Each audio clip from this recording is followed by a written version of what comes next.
लेखो न मिटई है सखी जो लिखिया करतारी। श्री गुरु ग्रंथ साहिब अंग 937। चरणकमलों के स्पर्श का प्रताप।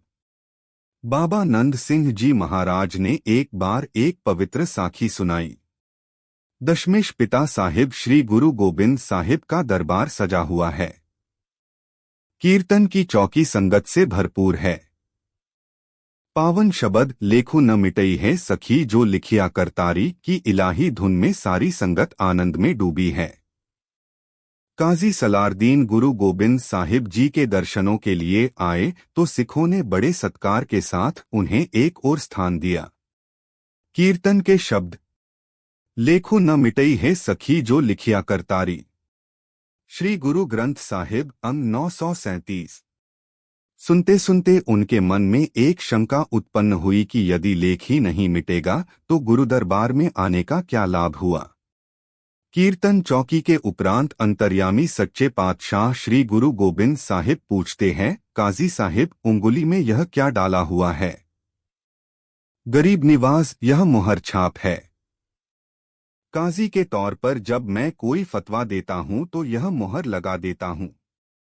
काजी सलारदीन से दशमेश पिताजी ने पूछा कि इस मुहर छाप में 2 अक्षर किस तरह बने हुए हैं। काजी सलारदीन ने उत्तर दिया कि सच्चे पातशाह इस मुहर छाप के अक्षर उल्टे हैं, पर जब ये कागज पर लगते हैं तो सीधे हो जाते हैं। दशमेश पिताजी ने कागज मंगाया और फरमाया, इस मुहर छाप को कागज पर लगाकर दिखाओ। काजी सलारदीन ने कागज पर मुहर लगाकर दिखाई और कहा, गरीब निवाज यह मुहर छाप जिसके अक्षर उल्टे थे मुंह के बल से कागज पर लगी तो इसके उल्टे अक्षर सीधे हो गए।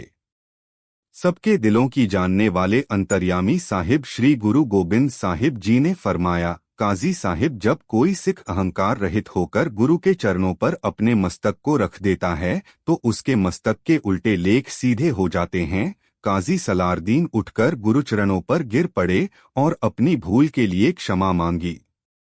यह साखी सुनाते हुए बाबा नंद सिंह जी महाराज ने फिर स्वयं फरमाया कि लेख नहीं मिटता अपनी मन की करने वाले मनमुखों का, लेख नहीं मिटता अहंकारियों का, लेख नहीं मिटता निंदकों का। यदि गुरुमुख गुरु के अनुसार चलने वाले का भी लेख नहीं मिटा तो फिर गुरुमुखताई का क्या प्रताप। ऋषि के शाप से अहिल्या शिला बन गई थी। भगवान राम जी के चरणों के स्पर्श से उसका कल्याण हुआ और वह आकाश की ऊंचाइयों को प्राप्त हुई। यही सतगुरु के चरणों का प्रताप और आश्चर्य है। साध संगत जी, जो गुरु चरणों में अर्पित हो गया है उसका तो लेखा कर्मलेख ही समाप्त हो गया। उसे तो पहले ही क्षमा हासिल हो चुकी है। यह पावन स्पर्श पा लेने के बाद कौन सा शाप और कौन सा पाप ठहर सकता है।